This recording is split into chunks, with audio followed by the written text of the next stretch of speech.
राधा कुंवरी सवारती यशोमती। लाला को तो नीचे गोद से बैठा दिया और किशोरी जी को अपनी गोद में बिठाया है यशोदा जी ने। और श्री यशोदा जी लाली को श्रृंगार कर रही हैं। कैसे? किशोरी जी के बड़े बड़े बालों को समेट रही हैं यशोदा जी। केश के बीच में मांग निकाल के और फिर एक तरफ के केशों को गूथा, दूसरे तरफ के केशों को गूथ के बढ़िया चोटी बनाई है। और इतने में ही ठाकुर जी दौड़ करके गए। ध्यान से सुनो, चौकड़ी मार के दौड़ के गए ठाकुर जी। मैया रुक जाइए, मैं अभी आ रहा हूं। और जिस श्रृंगार पेटी से यशोदा मैया लाला को श्रृंगार करे, वो श्रृंगार पेटी लेके आए ठाकुर जी। और श्रृंगार पेटी खोल करके मैया तो कह रहे, मैया जे बिंदी धराए दे। मैया बोल रही है, तेरे बड़े मन में उचंग आ रही है। हाँ मैया जी बढ़िया लगेगी जी धराए दो।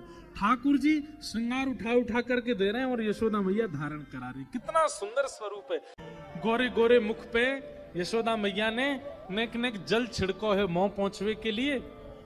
तो ऐसा अनुभव हो रहा है जैसे मानो किशोरी जी का गौरमुख और उस पर बिंदु गिरे हैं। तो मानो ऐसा लगता है कि जैसे कमल पुष्प पर जब बिंदु गिर दिए जाते हैं, जल छिड़काव किया जाता है, तो वो जल बिंदु बिंदु बिंदु होकर के चारों तरफ आ जाता है, उसको समेटता नहीं है। ऐसे ही मानो किशोरी जी के मुख पर जब छिड़काव किया तो ऐसा लगा कि मानो जैसे किसी कमल के पत्र के ऊपर कोई छींटे मार दिए हों, वो बिंदु बिंदु प्रकट हो गई हैं। और कमल पर जब पानी डाला जाता है ना, तो जो बिंदु बनती है वो इतनी सुंदर लगती है, इतनी आकर्षक लगती है। किशोरी जी के मुख को देख करके यशोदा मैया तो लाला भूल गई।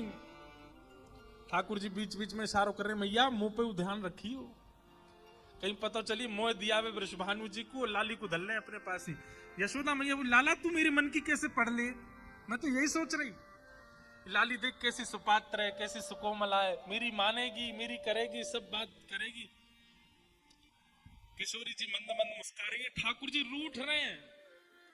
किशोरी जी कह रही है, हाँ मैया बात अच्छी है, वहां भानु बाबा के यहाँ श्रीदामा इनके सखा हैं, वहां इनको छोड़े आओ, जो उन्हीं के संग ही रहेंगे और मैं आपके पास रह लूंगी यहाँ पे।